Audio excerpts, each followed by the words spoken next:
Bonsoir, mon ami. Bonsoir. Bonsoir. I'm just going to sit here and make French noises. Palette, baguette. So originally, the plan was that we were doing this to celebrate Gojira, French heavy metal band, Supreme, winning a Grammy. We're a little bit late to our table, but that's okay.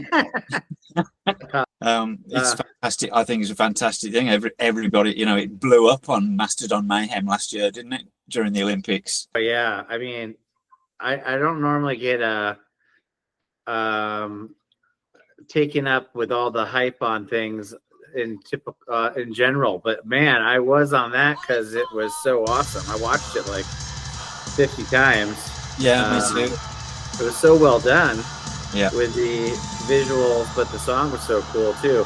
I wasn't sure if that was an original Gojira song. I mean, I know it was original, but if they wrote it just for that, or if they wrote it was already on an album. I think it was written for the event because it's got the operatic segments, hasn't it? I mean, you know, it is bonkers. You've got a diva on a barge going down the Seine, yeah, giving it some, and the guys hanging off the side of a building which was on the site of the Bastille, and headless poshos singing from the windows, and then gouts of blood pouring from the walls. I mean, you know, how un-Olympics.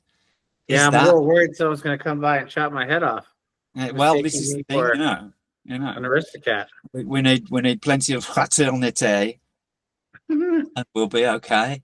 So yeah, I thought it was worth just mentioning, you know, in passing, just to say how fantastic it is to see a French heavy metal band being acknowledged by, you know, the Grammys. We know that you know, Mastodon won a couple of years ago, well, a few years ago now, I suppose, wasn't it, for Emperor of Sand? But just great to see. Yeah, well, it's still like the Grammys are still catching up, it seems like, with like what's truly heavy music. The joke was Metallica that one year losing to who's the guy with the flute? What's the name of the band? The Minstrel in the Gallery. Oh, Jethro Tull. Yeah. Remember Metallica lost to Jethro Tull in the heavy metal right category. Now, that. Yeah. That was, I think, the 90s. I mean, obviously, it was a long time ago, not the other day. Yeah.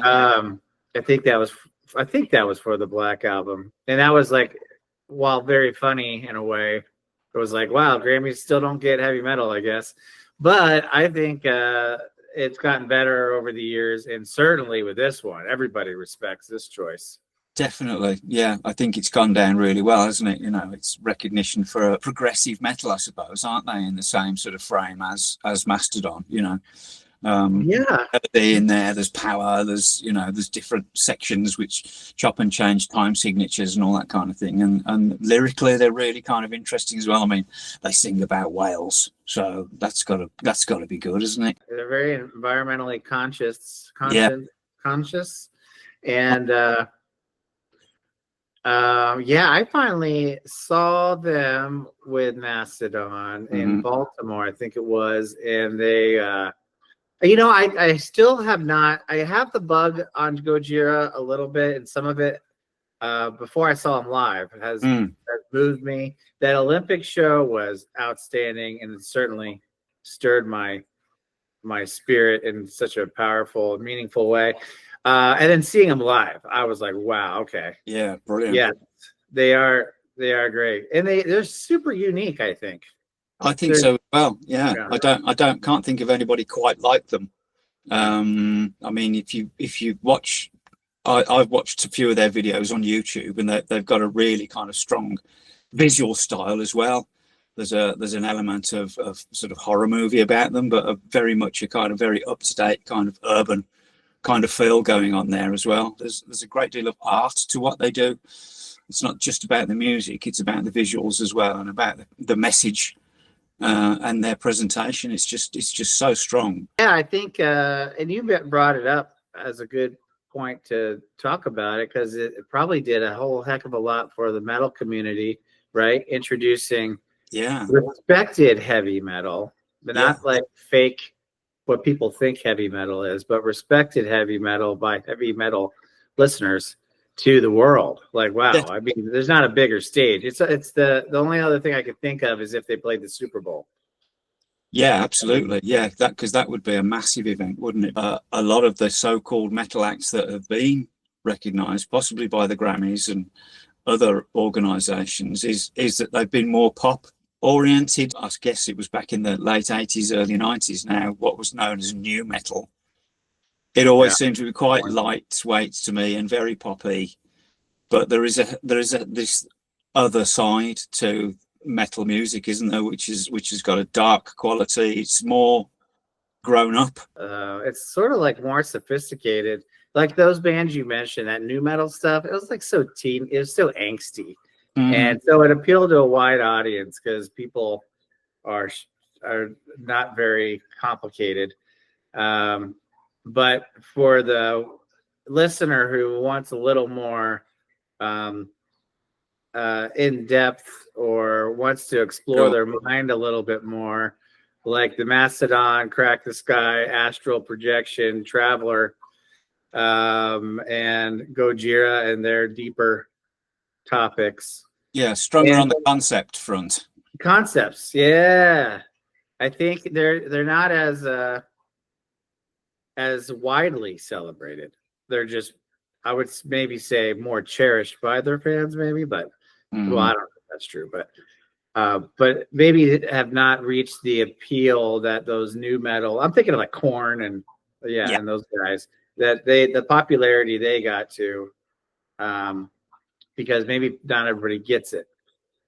Which kind of makes it cool in a way. It makes it kind of like, you know, it makes it more edgy, and I suppose for what would perhaps describe as true fans, you know, I think that's a little bit corny, maybe a little bit arrogant to a degree. Sure, yeah. But I think, you know, people who consider themselves to be really dedicated to the music, and it's part of their lifestyle as well. It's not just a weekend thing, you know. Because you look at Mastodon Mayhem on Facebook, and these guys, they live it, don't they, every day, you know? Yeah, and that's what's so cool about it, right? Getting back to Gojira, they're like that too. Yeah, that cherished secret, yet they broke through via this performance. Yeah, definitely. Winning the Grammy, which is a killer. More power to their elbow, and more power to metal music breaking through in different ways. There might be some inspiration there for, you know, other producers and other music commissioners to look a little bit more closely at using some of that, what I would describe as our music. But just to say as well, I suppose to some degree, the news about Gojira and their Grammy win has maybe been overtaken a little bit by the announcement about Black Sabbath playing their final show, and it being such a big event, you know. Oh man, that's really got all our favorite communities ablaze. I can't believe Mastodon. I mean, I can, but that's so great. Mastodon was invited. Fantastic, isn't it? To play. And of course, Metallica.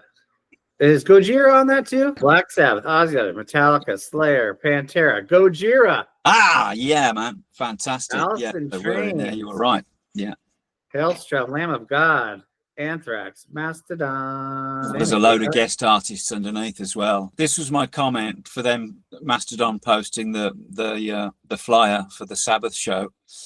So I've said, the city of my birth welcomes you to the home of metal. May you be blessed forevermore and invested with the dark light spirit of this high altar of sonic delight. Come unto us, you sons of sound. Return and dwell in the halls of our dark masters. Lord Iommi, Baron Osborne, Duke Butler, and the Marquis Ward bid you enter. All hail and worship at the Villa of Astonia. That is a brilliant quote. So now I want to make a comment. Yeah, go for it. But good job, guys. Yeah. I'll just say, hey, ditto what he said.